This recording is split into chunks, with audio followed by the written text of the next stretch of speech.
Bonjour à toutes et à tous, c'est Paul Dame pour vous présenter une fois de plus un sapin en sucette. Ça va être un sapin en sucette sur la propolis, cette substance, attention, qui n'est pas entièrement faite par les plantes, mais pas entièrement faite par les abeilles européennes, à savoir Apis mellifera. C'est un mix des deux, un mix entre de la cire d'abeille et de la sève végétale. Si j'ai bien compris, c'est de la résine plutôt végétale.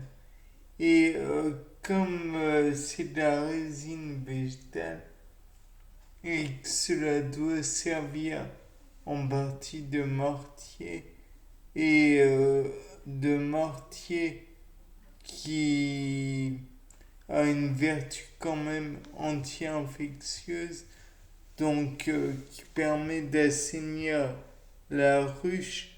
Je pense que c'est de la résine de conifères, car les conifères sont bien connus dans le monde de la phytothérapie pour leur côté désinfectant, assainissant et tout.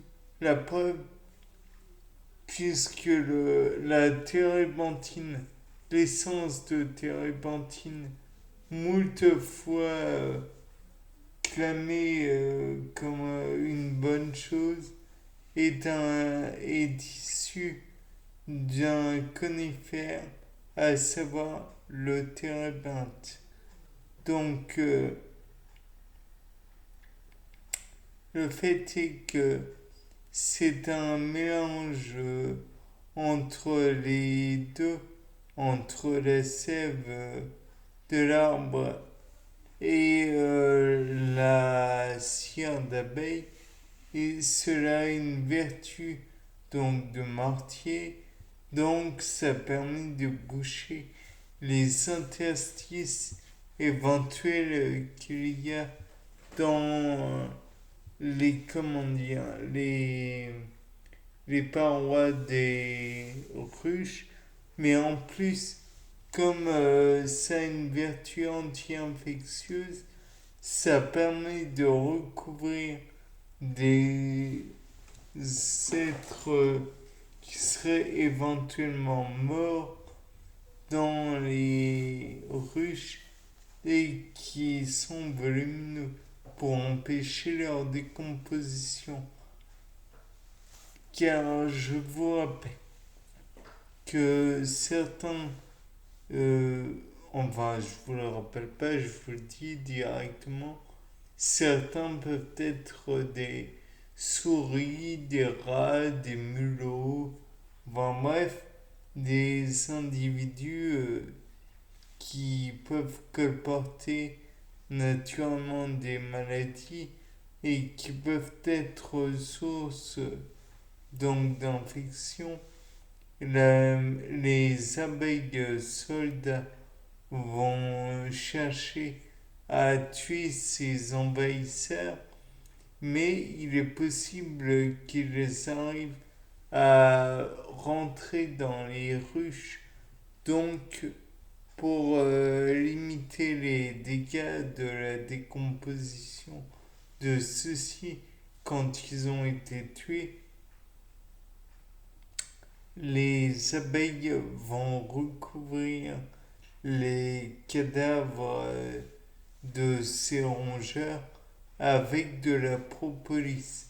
La propolis aura donc une vertu anti-infectieuse. Tu auras donc comment dirais-je, les bactéries qui pourraient se faire plaisir avec le, les cadavres, mais vont aussi de toute infection, toute bactérie qui pourrait se développer en consommant un petit peu le cadavre et ainsi continuer la décomposition, certes, mais apporter aussi des maladies. Et donc, cela pourrait mettre à mal la ruche. Donc, pour revenir sur comment dire, les résineux qui produisent donc une partie de la propolis. Donc parmi eux, on a donc les pins, les sapins, les conifères, les ah mince, je ne sais plus comment ils s'appellent, les épicéas, je crois. Il y a peut-être les pruniers, les frênes, peut-être,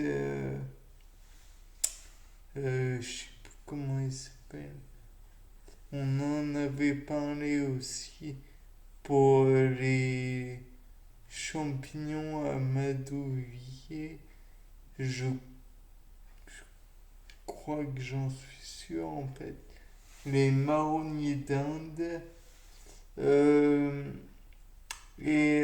Donc, ils produisent une sève qui peut être, qui est employée pour la propolis.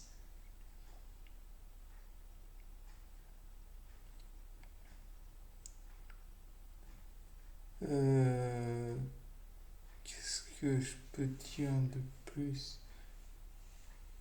Oui, dedans, ça m'étonnerait pas qu'on retrouve des pollens, puisque ce sont en fait des petites briques qui pourraient être logées ou alors qui pourraient être colportées et induites et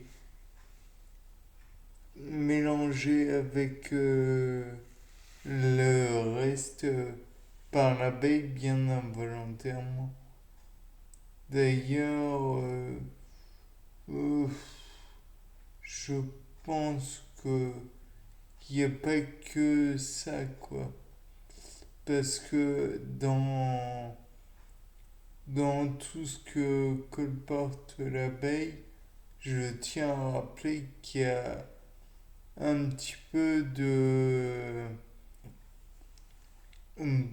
pollen, il y a du nectar, il y a probablement des vitamines et d'autres acides gras ou enfin et puisque on parle de nectar et de pollen, il est possible aussi qu'il y ait des oligo-éléments. Dans tous les cas de figure, c'est antibactérien et antifongique. Donc ça aide à la défense de la ruche tout entière. Bien, c'était Paul Dame. Au revoir.